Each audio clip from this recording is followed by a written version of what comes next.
Welcome to EDU World Space.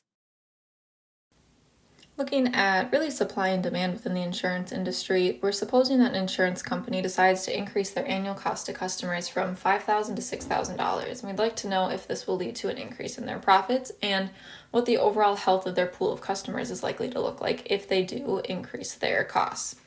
So let's first determine if their profits are likely to increase and what their customer base is going to look like. So if they're currently charging this $5,000 right here, they have a quantity Q note of customers.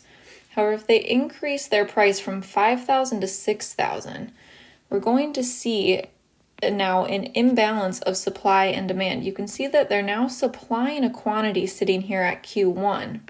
However, they're only seeing customer demand at Q2. So we have all of a sudden this surplus of insurance because people don't want to pay that excess price, even though the company has that quantity at Q1 of insurance policies to provide to them. So we're not necessarily likely to see an increase in profits. We might if that lesser quantity is able to make up for the higher price, but we're not given enough information really to determine that.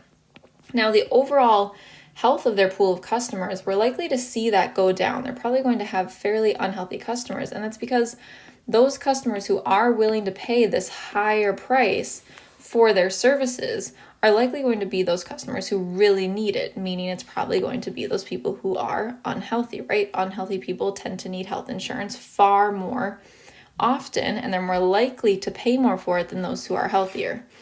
So as a result of this, we're probably going to see the insurance company having to pay out much more now than they did before because of these unhealthy customers. So that's another reason why we're probably going to see profits at least not increase. Maybe they won't decrease. It's possible that this increase in the price will make up for it, but we're probably unlikely to see that increase in profits. That's probably the goal of the insurance company.